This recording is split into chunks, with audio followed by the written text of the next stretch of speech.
Brandon Lewis here of Embedded Computing Design, and I'm here at the ARM booth at Embedded World 2017. This is day 1, and we're in Hall 3, booth 342, right, Thomas? Correct. Right, Brandon, got it. This is Thomas Ensergueix. He is the Director of Product Marketing for the CPU group at ARM, and we have a bunch of questions. There's so much stuff to cover from ARM that we're only going to be able to cover a couple of things. But really, why don't you take it away? What are some of the highlights that you guys are displaying here at the show? Yeah, I mean, so for us, it's a very special year this year.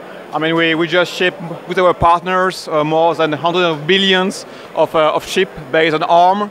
It's a major achievement. If you look back just last year, it was almost 16 billion. And just for the embedded numbers, it was a bit more than 6 billion units. So very good traction for ARM in embedded. And in fact, Brandon, we are investing a lot in embedded. We released last year more than 5 different cores dedicated for embedded.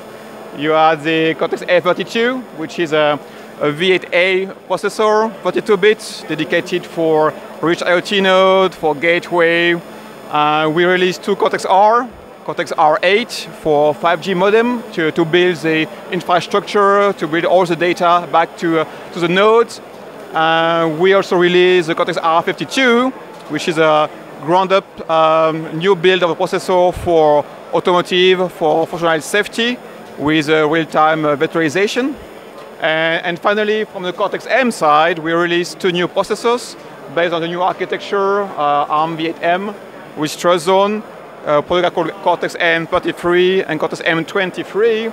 And the big highlight is we have the very first silicon here on the stand today, with the Cortex-M23 from New Button, which is just being introduced. So you guys haven't really been up to much, and not very successful in embedded so far.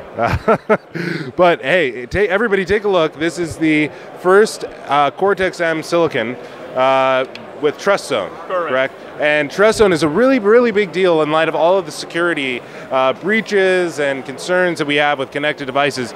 What are your plans, though, going forward, considering the fact that TrustZone's been around for a while? It's not new, but to Cortex-M it is, and that means new development paradigms. What are your plans? Correct. So here there's quite a lot of education needed to help people to use the technology the right way, to avoid any kind of pitfall in terms of security.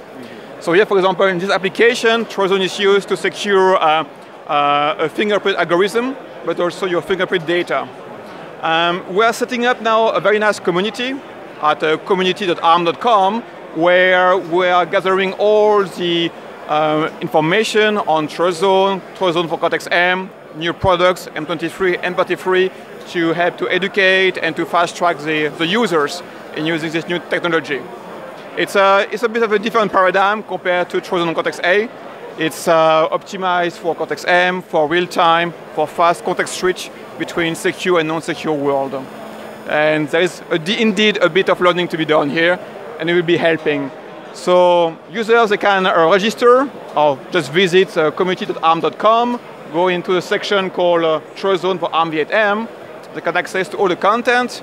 And if they want you to post, to ask questions, to interact with other users, you just need to quickly register.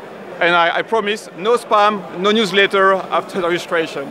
Right. So that's community.arm.com. And actually, I was just talking to Richard York of ARM, and he was saying, make security a feature, not an anti-feature. Keep that in mind when you're visiting. Thanks, and keep watching.